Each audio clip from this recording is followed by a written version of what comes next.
जय श्री कृष्ण। पूरी गीता का एक ही संदेश, इंद्रियों को वश में करो, इंद्रियों को वश में करो। और मनुष्य भी एक ही स्वर से रट लगाए हुए है, इंद्रियां वश में नहीं होती, इंद्रियां वश में नहीं होती। पर परमपिता परमात्मा हर पल मनुष्य को जगाता है, इंद्रियों को तो वश में करना है और अपनी बुद्धि को प्रतिष्ठित करना है। आज भी वो एक स्वर में लोगों को जागृत करते हुए कहते हैं, तानी सर्वाणी संयम में युक्त आसीत मत परहा, वशे यस्य इंद्रियाणि तस्य प्रज्ञा प्रतिष्ठिता। वो क्या कहते हैं कि जो अपनी इंद्रियों को वश में कर लेता है और अपने मन को मुझ में स्थिर कर देते हैं, वो दिव्य ज्ञान में स्थित होते हैं। जिस दिन हमने अपनी इंद्रियों को वश में कर लिया, समझ लो आपने दिव्य ज्ञान को प्राप्त कर लिया। इंद्रियों को केवल वश में नहीं करना, और क्या करना है, उसको परमात्मा में भी लगाना है। और ऐसे हमारे इस धरती पर जो कि पावन भूमि है भारत की, इसमें ऐसे ऐसे लोग हुए हैं जिन्होंने अपनी इंद्रियों का एक एक अंग उस परमात्मा में लगा दिया है। और ऐसे आपने भी देखे, आपने भी सुने, मैंने भी देखे हैं और सुने। और मैंने तो अपने घर में साक्षात अपने दादा को देखा है, जिनका एकमात्र काम इंद्रियों को पूरी तरह से नियंत्रण करने पर था। और परमात्मा भी यही कहते हैं कि तुम कुछ करो ना करो, पर सबसे पहले अपनी इंद्रियों को नियंत्रण में करो। और जब तुम्हारी इंद्रियां तुम्हारे नियंत्रण में हो जाएं, तब उसको मुझ में लगाओ। सबसे पहले तो नियंत्रण करना ही मुश्किल है, पहले धीरे धीरे धीरे धीरे हम इसको वश में करते हैं, और वश में करने के बाद हम इसको एक एक इंद्रियों को किस में लगाते हैं, उस परम पिता परमात्मा में। और जब इंद्रियां वश में हो गई तो परम पिता परमात्मा में उनका लगना बिल्कुल मुश्किल नहीं। और इसका मैं आपको 100% सत्य कह रही हूं कि अगर तुमने इंद्रियों को वश में करना सीख लिया तो परमात्मा में उन इंद्रियों को मोड़ना बिल्कुल मुश्किल नहीं। ना चाहते हुए भी उठते बैठते उस परम पिता परमात्मा का नाम अपने आप आपकी जीवा पर आएगा। चाहे आप उसको परमात्मा का नाम दो, चाहे उसको आप गुरु मानो या कुछ अन्य मानो, अगर तुम्हारी इंद्रियां वश में हो गई, तुम कहीं भी बैठोगे, उसका नाम तुम्हारी जिह्वा पर आएगा ही आएगा। तुम्हारी आंखें उस परमात्मा की मूर्ति अपने आप तुम्हारी आंखों के सामने आएगी, और कानों में आप हमेशा उसी का नाम, उसी का कथन सुनने के लिए आपके कान उसी ओर जाएंगे। तो इसका उदाहरण मैं आपको देती हूं अम्बरीश मुनि का। अम्बरीश मुनि, जिनका वर्णन श्रीमद् भागवत गीता में मिलता है, उन्होंने क्या कहा? उन्होंने कहा, अम्बरीश मुनि ने मन को श्री कृष्ण के चरण कमलों में समर्पित कर दिया। पहले तो उन्होंने अपने इंद्रियों को वश में किया होगा, तभी तो उनका मन अपने आप श्री कृष्ण के चरण कमलों में जाने लगा। और वाणी क्या की? उनकी वाणी को उनके दिव्य नाम का उन्होंने जपना शुरू कर दिया।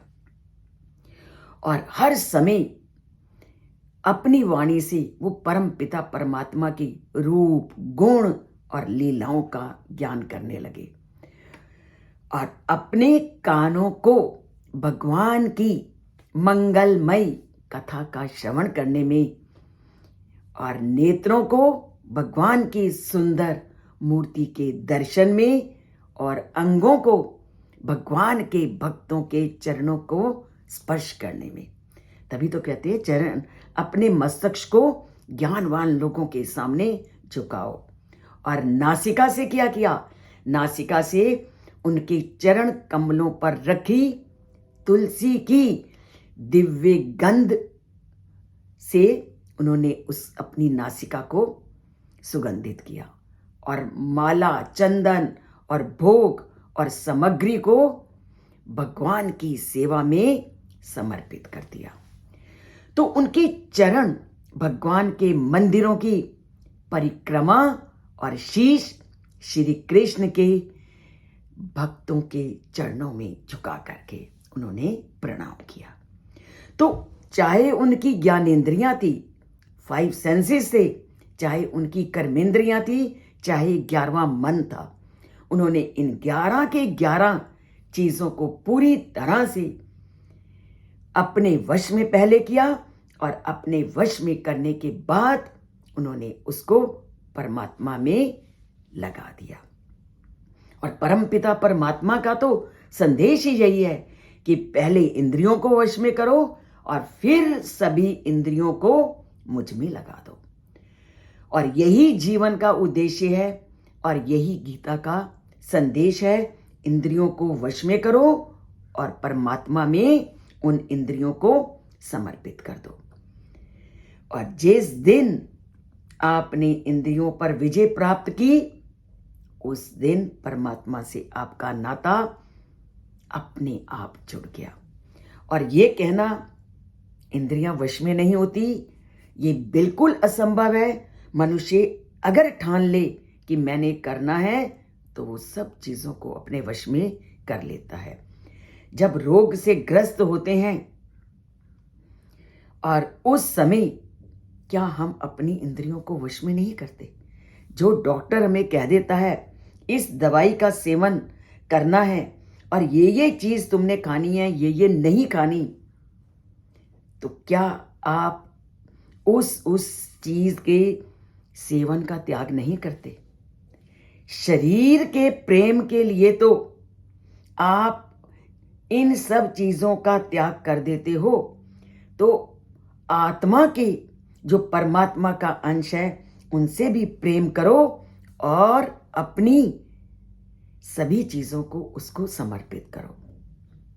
तो आज से यही निर्णय करते हैं कि इंद्रियों को वश में करना सीखेंगे और इंद्रियों को परमात्मा के चरणों में समर्पित करेंगे, परमात्मा में पूरी तरह से लगा देंगे। केवल अभ्यास की आवश्यकता होती है। एक बार अगर आपका परमात्मा से नाता जुड़ गया तो उठते बैठते आपको किसी और चीज का ध्यान नहीं आएगा। आपका जिह्वा सबसे पहले उसका स्मरण करना शुरू कर देगी।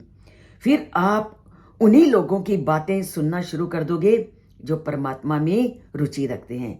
आपकी आंखें उसी परमात्मा के अद्वितीय रूप का दर्शन करने शुरू कर देंगी और हाथ पैर अपने आप लोगों की सेवा के लिए समर्पित हो जाएंगे।